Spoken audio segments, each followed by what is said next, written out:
Bienvenidos a un nuevo episodio de Factor Misión. Este es Diego Torrealba y estoy junto al pastor Carlos Muñoz aquí en este segundo episodio oficial de Factor Misión para hoy día hablar acerca de Génesis 3. ¿Cómo está, pastor Carlos? Wow, bien, feliz de poder ya tener este tercer capítulo. ¿Quién iba a pensar que íbamos a tener la fuerza y el ánimo para llegar a un tercer capítulo? Vamos. Así que estamos agradecidos de lo que nos están escuchando, a los que nos están siguiendo en las redes sociales. Les recordamos a todos que estamos en dos plataformas de podcast, en Spotify y en Apple Podcast. Y también estamos en Instagram por el momento, así que para que nos puedan ahí seguir, para que puedan compartir, si a usted le bendice, si a usted le gusta, entonces comparta para que podamos seguir haciendo esto. Así que estamos felices de poder tener este tremendo desafío de llegar ya a Génesis 3, a uno de los textos, a ver, podríamos decir más horripilantes, porque por un lado tiene todo lo que es nuestra frustración hoy día, pero por otro lado tiene mucha esperanza, así que felices de poder ver este Génesis, ¿eh? Sí, Génesis 3. Lindo no es, pero vamos a ver que también tiene esperanza para nosotros. Oye, solamente antes de avanzar, quería mencionar que mencionaste el Instagram. ¿Cuál es el Instagram? ¿Cómo pueden buscarnos en Instagram? Factor Misión en Instagram. Perfecto, Factor Misión. Entonces busque en Instagram inmediatamente, póngale seguir, póngale me gusta, póngale compartir, métalo en sus historias y ayúdenos a que otros también puedan conocer un poquito más profundamente la palabra del Señor. Y por otro lado también estamos... ¿Perdón? No, que me dijiste en Instagram y yo quedé como Factor Misión y como que iba a decir algo más y no dije nada. Sí, yo mira, ¿qué va a decir? Okay. Algo se le olvidó. No. Sí. Oye, y lo otro es que también estamos en YouTube. Entonces, si tú no tienes un Spotify Premium y estás chato de estas cosas cansado de estas publicidades que aparecen, o si es que no tienes Apple Podcast o ni siquiera sabes lo que es Spotify o Apple Podcast, me imagino que ya sabes lo que es YouTube. Puedes entrar a youtube.com y también buscarnos por Factor Misión. Y están nuestros capítulos también allí para que puedas escucharnos mientras lavas la loza, mientras vas de camino al trabajo, mientras disfrutas de la vida junto con otros.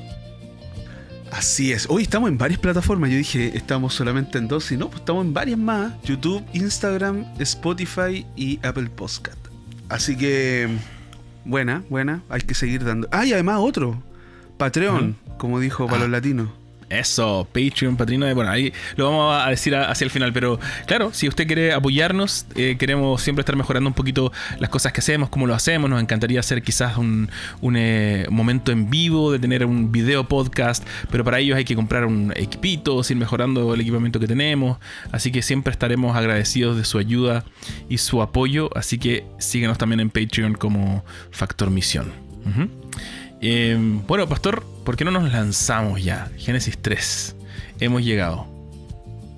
Quizás podríamos hacer un recuento de lo que vimos la semana pasada con Génesis 1 y 2, ¿no? La creación. Brevemente, porque nos estamos comprometiendo a tener un capítulo de 30 minutos y ya llevamos 5 minutos prácticamente en la introducción. Génesis 1 y 2. ¿Qué tiene que saber de Génesis 1 y 2? Que es la creación. Listo. ¿Vamos a Génesis 3? Oye, yo ayer porque estamos en la serie de predicaciones en la Iglesia Cristo Redentor Vitacura, que amo, les mando un abrazo a todos mis hermanos y hermanas, amadas y queridos.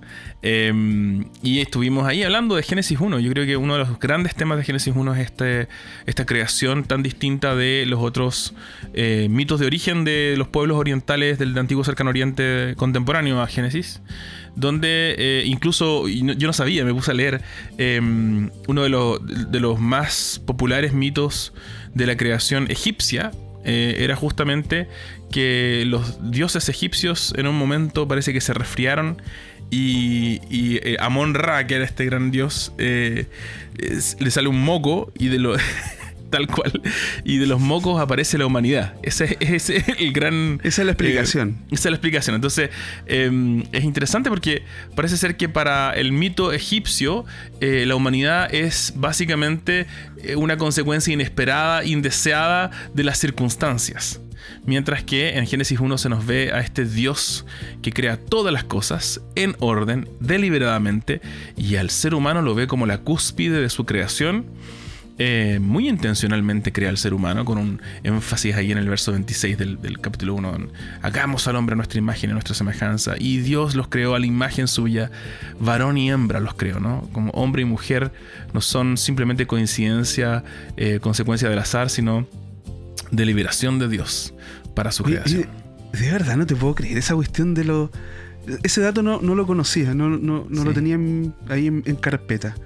Oye, pero es súper cuático porque finalmente es como el desecho, ¿cachai? Con el desecho de estos dioses es la vida humana, es la creación. Entonces, y es interesante porque de alguna manera nosotros sabemos de que ninguna persona es una persona neutra. Todos nosotros andamos en una búsqueda, y no solamente con los dioses egipcios, sino que también el mundo de la ciencia también ha dicho como venimos de la evolución, que venimos evolucionando de una cadena, y tenemos el relato creacional que nos habla de una creación, como tú lo decías, y como en la cúspide. Y la verdad es que cuando nos adentramos en los relatos, nosotros tampoco somos neutros y tenemos que ver, bueno, cuál es nuestra creencia. Yo creo, cuando me aproximo a la escritura, yo no quiero ser este moco salido de los dioses o esa evolución que viene de los animales. A mí me gusta mucho cuando veo la creación como Dios dijo, o sea, loco, esto es perfecto, esto es bueno. En gran manera, de la nada te creo a la humanidad, creo a una creación perfecta para que el hombre pueda habitar, disfrutar de ella. Así que es maravilloso poder aproximarme desde esa perspectiva al relato de la creación y finalmente hacer esto.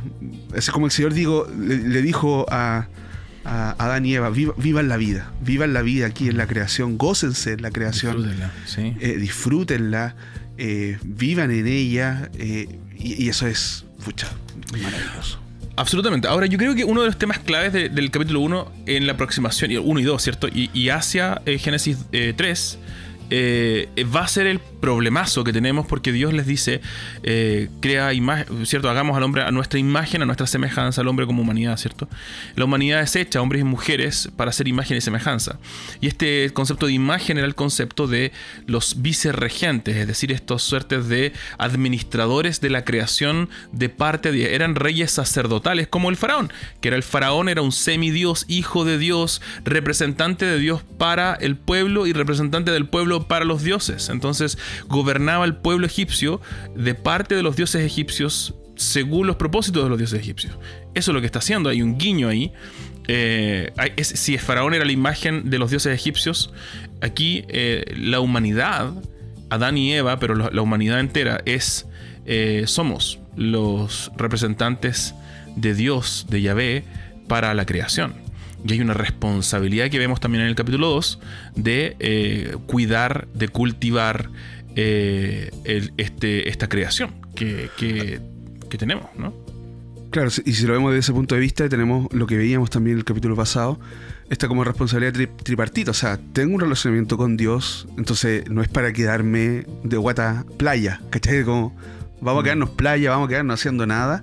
No, es obviamente para disfrutarla, obviamente para poder regocijarme en ella, pero socialmente tengo una responsabilidad y culturalmente también tengo otra responsabilidad, y creo que esta es la gran enseñanza y el gran énfasis que nos da el Génesis, de entender que Dios tiene un propósito para nuestra vida y que entonces el propósito es obviamente vincularnos en sociedades y también vincularnos culturalmente en todo lo que tiene que ver en todos los aspectos creacionales. Y parece que la hemos hecho no muy bien, ¿no? Sí, hay un tema interesante. Hoy día, no sé, en Chile estamos discutiendo esta cuestión del litio, si es empresas privadas, si es empresas públicas, y de todos los lados vemos de que la explotación, por ejemplo, del recurso natural es un problemón. O sea, o vemos las grandes empresas que vienen a comerse todo, un poco lo que quiere poner James Cameron en Avatar, ¿cachai? Como que viene los de la Tierra a otro país a destruir todo con tal de obtener los minerales. Y por otro lado vemos, claro, el estado que hay una desconfianza tremenda, porque entonces nosotros nos encontramos en una dinámica que parece que algo salió mal. Algo salió mal. Sí, yo Sí, hay algo que claramente no está en orden y que vamos a ver hoy día en Génesis 3, ¿no? Y por supuesto, quizás aquí es un buen momento para decirle a nuestros amigos, si estás ahí frente a, escuchando el podcast, quizás este es el momento en que tienes que ponerle pausa al podcast, ir a la Biblia y leer Génesis 3. Lee el relato de Génesis 3 para entender un poquito de qué estamos hablando a lo largo de este podcast, ¿ok? Será bueno.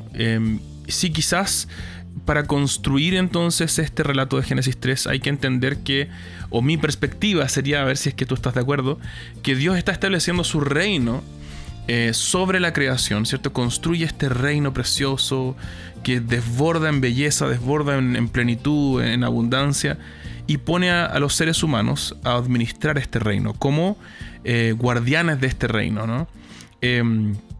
Y hasta aquí quedamos. Y este reino, que es el cosmos entero, está administrado, gobernado, literalmente en el capítulo 1.26, ¿no?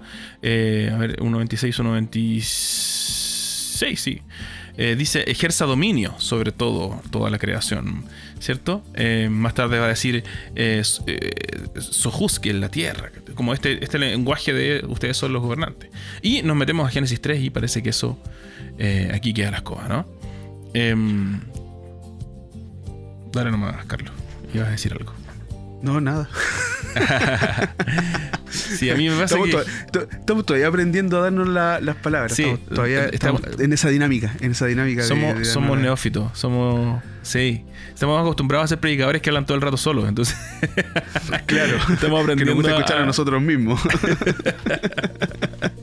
Sí, yo estaba pensando en Génesis. Para mí lo interesante que ocurre es que este Dios que ha establecido su reino en la creación y ha puesto como administradores, guardianes de la creación al hombre y a la mujer, llega a Génesis 3. Y estos administradores se toman la creación y le traicionan a su Dios y le dan esta creación, le ofrecen esta creación en bandeja, se la pasan a manos de aquel enemigo de Dios, Satán. Y este mundo, todo el cosmos, es sometido ya no al gobierno de los hombres bajo el dominio de Dios, sino al gobierno de los hombres bajo el dominio de Satán. Entonces estos hombres que eran siervos de Dios, sacerdotes de Dios, de Yahvé, para cuidar la creación, pasan a ser estos sacerdotes, representantes de Satanás, para explotar la creación. Y ese es el lenguaje que vamos a encontrar también en el Nuevo Testamento, cuando Pablo habla, ¿no?, de este príncipe de la potestad del aire, el Dios de este mundo, aquel que domina, ¿cierto? Todo este lenguaje que parece que tiene que ver con este reino que Dios ha hecho para que el ser humano lo disfrute, ha sido secuestrado ahora por el ser humano y ha puesto en el trono de Dios a una criatura, ¿cierto? Como dice Romanos 1. Terrible, ¿no? Terrible. Es horrible porque, bueno, y también para poner en perspectiva, o sea, Apocalipsis 12:9, Juan en Apocalipsis habla de que esta serpiente que andaba rondando en el campo es Satanás. Ahí ya lo deja claro, ¿sí? Lo deja como súper claro, es Satanás. Y es interesante cómo lo hace Satanás, porque lo que él hace finalmente es un falseamiento al mandato divino. Recordemos una cosa, Dios puso un pacto que nosotros lo conocemos como el pacto de obras, ¿no? El pacto de obras era un pacto donde el hombre tenía que obedecer a Dios completamente, y él ofrecía a través de esta obediencia bendición, sustento, realización en la tierra donde Dios los puso. Y el hombre obedecía no por las bendiciones, sino que obedecía porque Dios era su Dios y en él estaba completamente sustentada su vida. Entonces llega Satanás a plantear un falseamiento, y el falseamiento es básicamente el que tú puedes obtener la felicidad, el sustento y tu vida, la plenitud de la vida, solo, alejado de Dios. Sí. Completamente aislado de lo que él puede hacer. Y entonces el pacto de obras que fue planteado en el comienzo fue completamente arrancado por esta idea, por este falseamiento de este mandato divino. Sí. Y no solamente Satanás lo puso y lo pone como un tema, sino que también el hombre y la mujer creen esto, creen esta verdad a medias que Satanás está poniendo. Sí. Y ellos también toman esta verdad y la distorsionan completamente, al punto de que los dos, estando ahí, comen del fruto y obviamente, que no tiene que ver con el fruto, no tiene que ver con eso, tiene que ver con... Porque realmente le ponemos mucho énfasis al tema del fruto. Era? ¿Cómo era? ¿Qué era? Claro, así, ¿qué árbol? Podría ser una uva, da lo mismo, ¿no? Ese no era el tema. El tema, esto que era, este fruto que era bueno a la vista y a los ojos de los hombres, era una mentira. La mentira de que tú puedes encontrar la felicidad y la plenitud de tu vida alejado de este creador. Entonces, desde ahí, como bien lo hace Pablo en Romanos, define el pecado como esto, como buscar en la creación tu felicidad cuando la creación no puede darte felicidad. Entonces ponemos al creador bajo la creación. Y ahí estamos en completo desorden. Ahora, yo creo que también hay que entender que a nuestros queridos hermanos que están escuchándonos, que muchas veces nos concentramos y no queremos tomar un solo lugar o una sola posición, y que a veces nos concentramos en este aspecto individual de las consecuencias del pecado. Leemos Génesis 3 y vamos a ver, bueno, aquí qué le dijo Satán, y Satán le dice, y vamos, y nos metemos en este tema casi como ultra individualista de qué le pasó a Adán, qué estaba escuchando Eva. Y a veces perdemos de vista esta macro mirada de toda la escritura, ¿cierto? De este reino perdido, ¿cierto? Secuestrado por el hombre para pasárselo a Satanás. Pero también puede pasarnos que en esa mirada que a veces algunas teologías tienen de conservar este aspecto del reino, se pierde también lo particular, que también está ocurriendo en Génesis 3. No es que lo uno o lo otro tengamos que optar por una de las dos, porque ambas están aquí confluyendo. Y creo que es muy importante el concepto de pecado aquí, ¿no?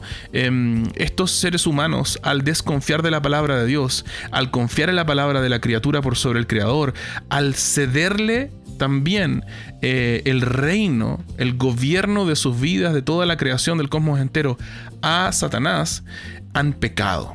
Y sería bueno partir por una definición del pecado. ¿Qué es el pecado? ¿Cuál es la naturaleza del pecado? ¿Qué podemos decir de eso, Pastor Carlos? Intenté decirlo un poco antes, pero creo que podríamos a lo mejor estar de acuerdo en que, tal como lo pone Romanos, creo que es la mejor forma de definirlo. Finalmente, el pecado es poner a la creación antes que al creador. Es esta la distorsión. Esa es la distorsión, de que las cosas creadas pueden tomar la posición de Dios, y Dios entonces lo dejamos en un segundo plano. E incluso en nuestra praxis es un poco esto. A lo mejor esto nos duele, pero en la generalidad esta es una realidad. Cuando nosotros acudimos a Dios generalmente cuando las finanzas empiezan a fallar, cuando la salud empieza a fallar, cuando las situaciones familiares empiezan a fallar. Entonces Dios se transforma en este comodín. El comodín de que, mira, yo puedo orar a Él y Él entonces puede venir y transformar mi vida. De hecho, este comodín lo ha usado mucho cierta ala de la iglesia para poder engañarte, para poder engañar a las personas y decirle, no, es que Dios te va a dar poder, Dios te va a dar sanidad, Dios te va a dar riqueza, Dios te va a dar prosperidad, porque es un comodín que nosotros tenemos. Entonces creo que la verdad que expone Pablo en Romanos 1 es una definición clara y clarísima de lo que es el pecado. Es poner a la creación por delante del creador. A mí me parece muy interesante abordar eso, y también en cómo se expresa cuando nosotros hacemos sociedad, ¿cierto? Cuando nosotros vivimos en sociedad, esas idolatrías privadas o esas tendencias pecaminosas privadas se manifiestan también en la manera en que construimos nuestra sociedad, nuestros gobiernos, nuestros estados, nuestras empresas, lo que sea que estamos haciendo. Ahora, me interesa también meternos en el tema de la naturaleza del pecado, porque muchas veces pensamos que pecado es algo que hacemos, ¿cierto? Una conducta. Entonces la gente siempre pregunta, oye, ¿tomar es pecado?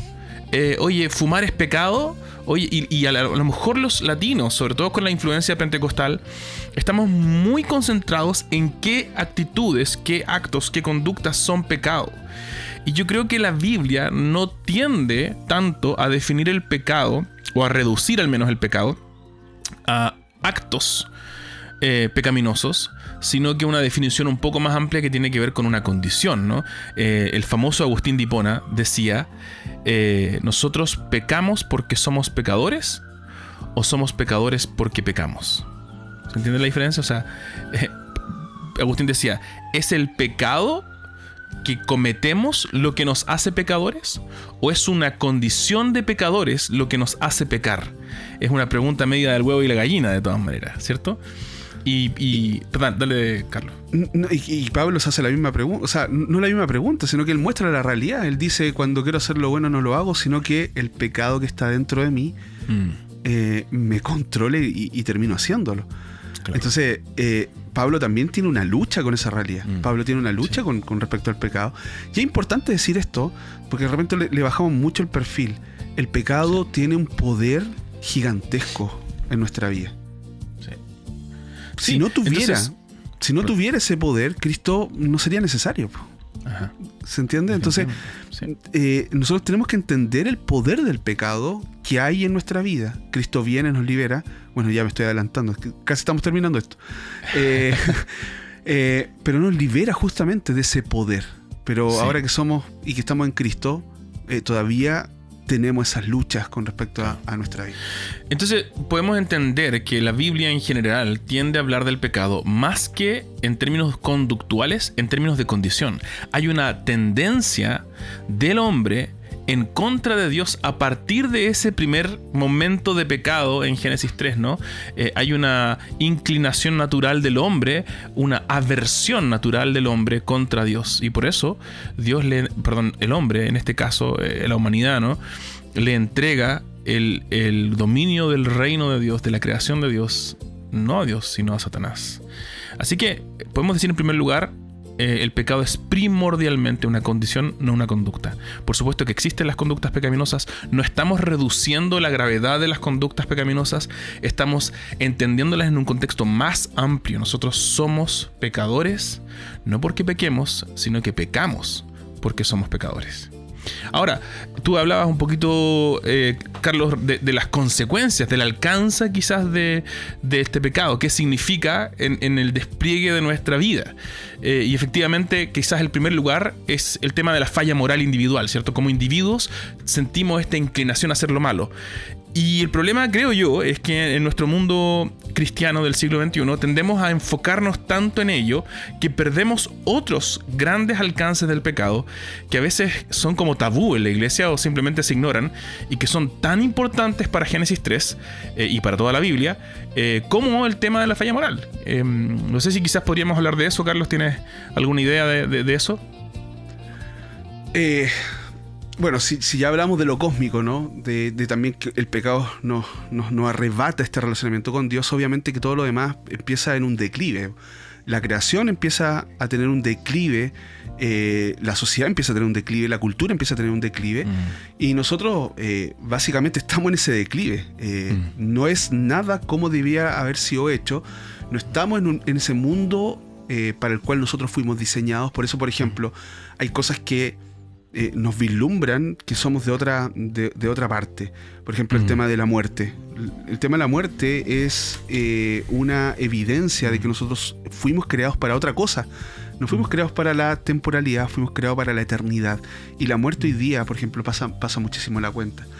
Pero, por ejemplo, si nosotros podemos ir más allá, nosotros hoy día estamos viviendo en una época, por ejemplo, que el pecado hace grandes cosas en nuestra vida, hace grandes cosas con nuestra familia, hace grandes cosas con nosotros. Hay algo interesante acá. Antes, en la reunión de pauta, vamos a hacer una pauta al aire un día de esto. Sí, son entretenidas esas cosas.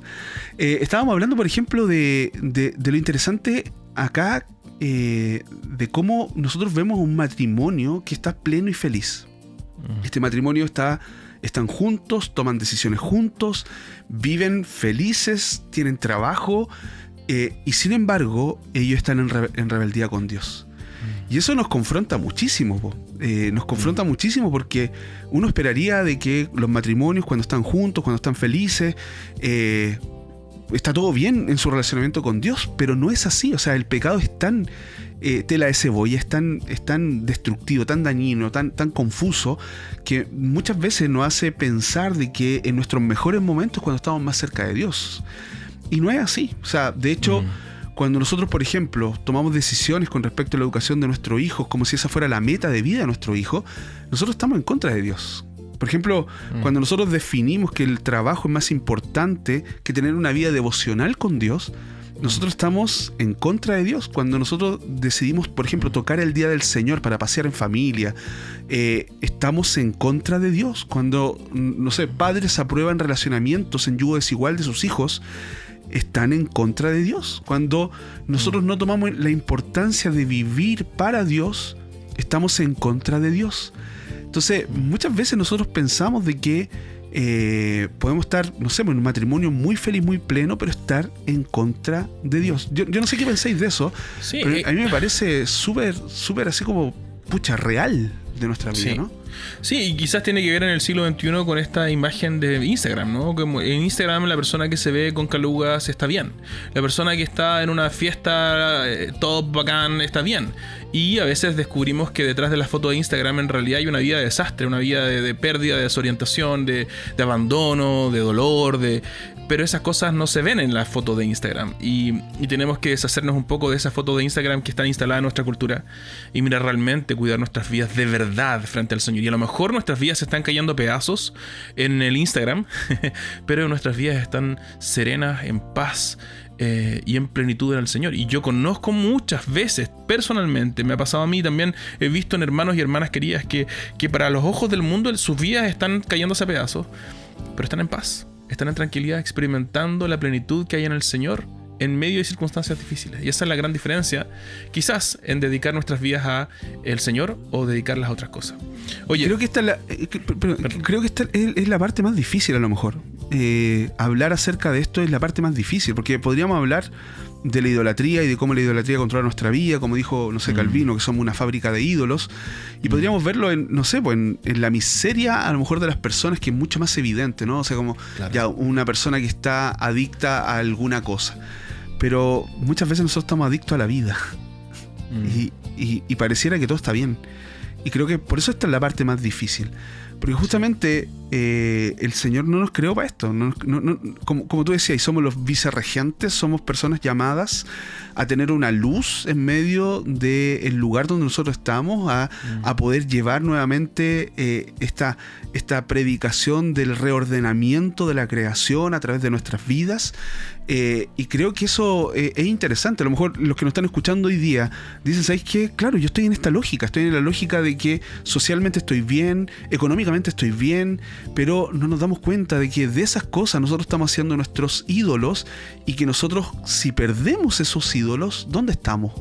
¿Dónde vamos a parar? Y eso creo que es muy, muy importante. Sí, muy interesante. La idolatría en el fondo tiene que ver con buscar estos sucedáneos de Dios que nos proveen seguridad, nos proveen felicidad, nos proveen... Pero son sucedáneos, y es como... Cuando digo sucedáneo, me acuerdo de este sucedáneo de limón, ¿no? Que uno usa cuando típico vas al campamento y ya no vas a llevar 1 kilo de limones, así que ya hay la botellita de sucedáneo de limón. Y el sucedáneo de limón es como que se parece al limón, pero todos sabemos que no es limón. Sí. Todos sabemos que como que da algo, pero al final termina ahí con acidez después del almuerzo. Y al final del campamento ya nadie quiere comer sucedáneo de limón. O como esta bendita gotita endulzante, que por más que uno quiera echar al café, queda amargo el café. ¡Oh, Dios santo! Oye, y entonces podemos resumir en términos de alcance del pecado, ya que hemos hablado harto de eso. En primer lugar, como una falla moral, es decir, como una inclinación natural de nuestros corazones como individuos, ¿cierto? Claramente. Pero eso se expresa también en fallas sociales. Nuestras sociedades, nuestros estados, nuestros vecindarios, nuestras juntas de vecinos, y eso lo vemos por todos lados, están corruptas. Porque nosotros estamos corruptos, así que muchas veces diseñamos incluso estructuras sociales macro, sistemas de gobierno, sistemas de administración pública que son corruptas, que están en contra del Señor, como decía Carlos, ¿no? Y lo hemos visto en la historia de la humanidad una y otra vez, ¿cierto? Estos sistemas de gobierno que son opresivos para el ser humano. Pero también aquí el pecado tiene consecuencias cósmicas. Pablo va a hablar de eso en Romanos cuando habla de que la creación gime a una para ver finalmente la redención, la glorificación de los hijos de Dios, porque la creación misma ha sido sometida, ¿no? Y experimenta esta frustración de que no es quien debiera ser. Mi hija Lucía, de 3 años, le encanta pensar que un día los leones ya no van a ser bravos, no van a ser, ¿cómo dice ella? No van a ser, no me acuerdo cuál es la palabra, pero ya no van a rugirle, ¿no? Va a poder jugar feroces. con los leones. Feroces, claro, exacto. Oye, así que ese es el problema de la caída, el problema del pecado. Hay un peruano japonés que se llama Yokoi Kenji. Él, hablándonos a nosotros, los latinos, como peruano, él vivió en Japón, sus papás son japoneses. Y él hace este comentario, dice que los latinos nunca asumimos la responsabilidad. Y quizás estamos aquí como latinos también pensando en el pecado de una manera tan neutral, tan de diccionario, pero tiene que ver con asumir la responsabilidad, con decir, ¿sabes qué? Me equivoco.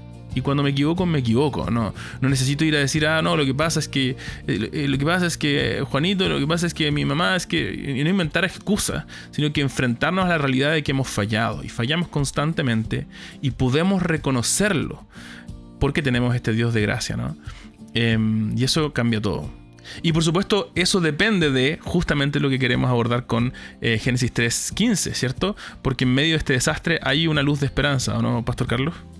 Sí, nosotros de repente pensamos que cuando todo fue un fracaso, cuando nosotros fracasamos, porque somos los representantes, o Adán y Eva son nuestros representantes, cuando ellos fracasaron y cuando todo fue un desastre, nosotros tendemos a pensar de que Dios también fracasó. Que Dios también fracasó en su creación. Pero escuchen bien esto, Dios no fracasó. Y nos dejó a lo mejor la mayor esperanza para nuestras vidas. Génesis 3:15 dice: y pondré enemistad entre ti y la mujer, entre tu simiente y la simiente suya.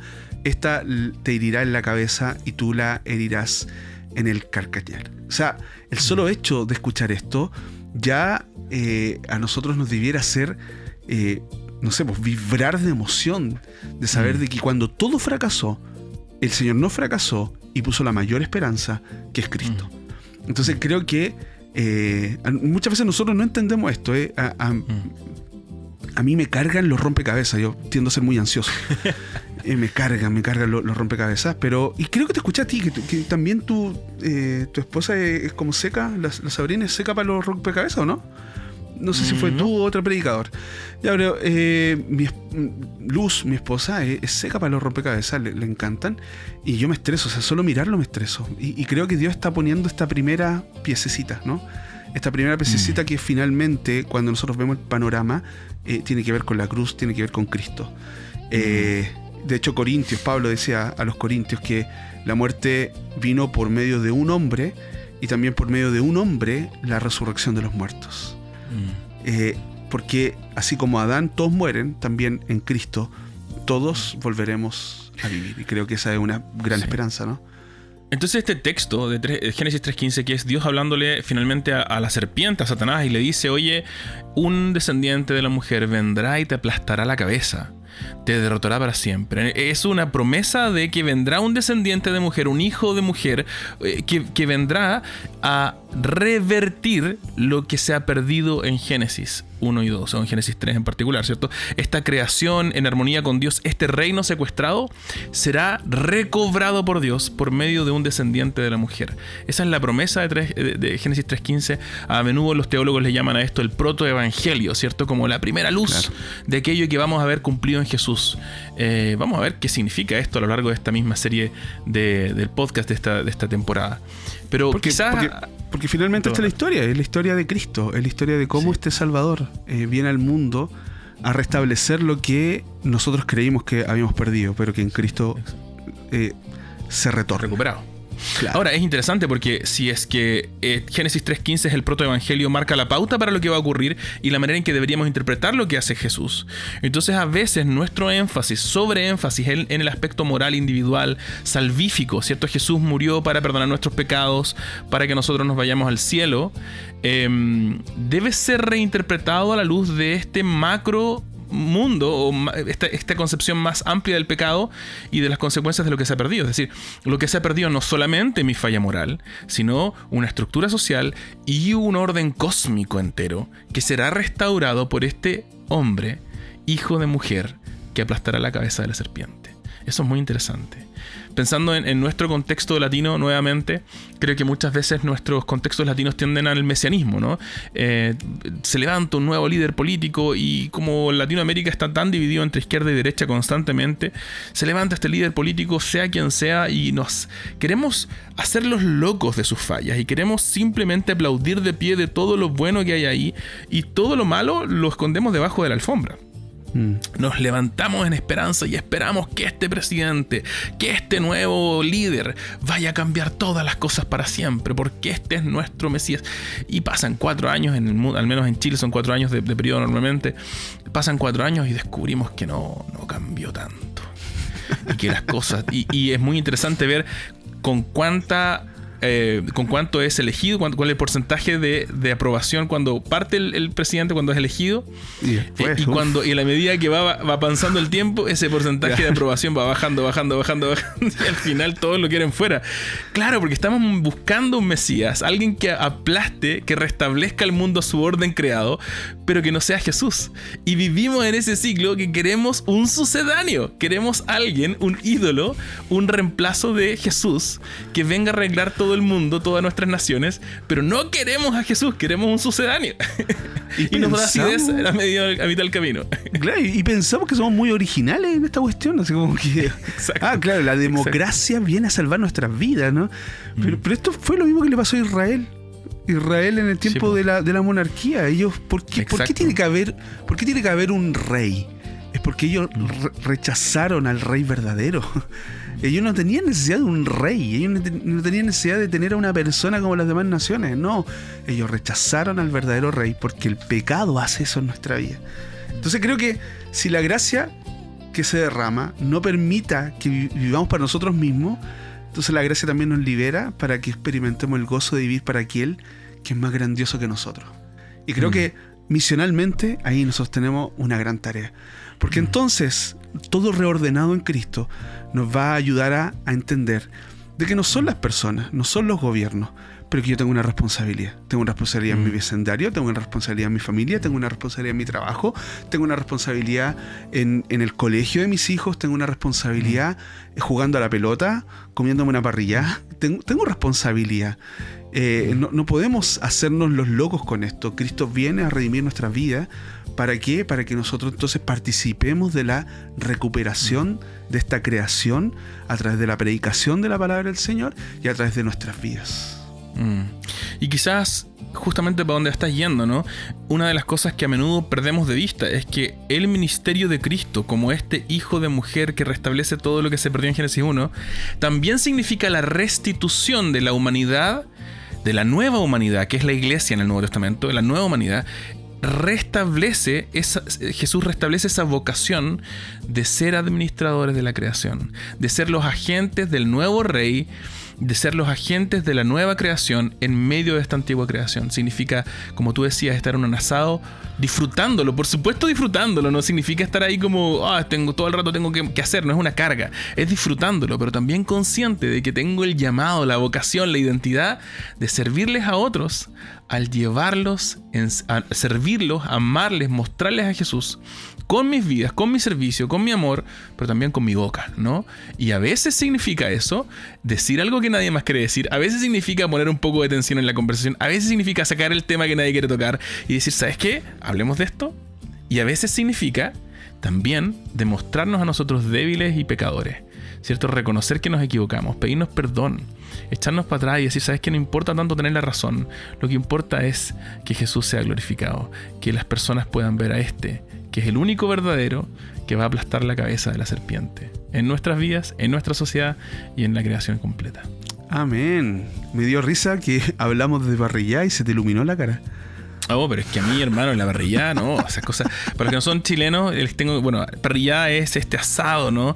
Que tiene una carne muy rica, bien gruesecita. Y en Chile se sirve la parrillada clásica con ubre, con lengua, con chunchulas. Yo soy fanático de la parrillada, fanático.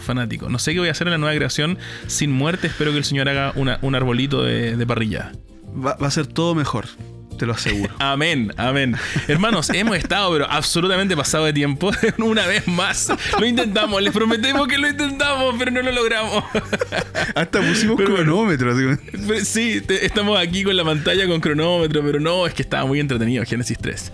Así que lo vamos a dejar hasta acá para no seguir hablando. Mira que si no nos arrancamos con los tarros y empezamos un nuevo episodio. Nos vemos Bienvenidos.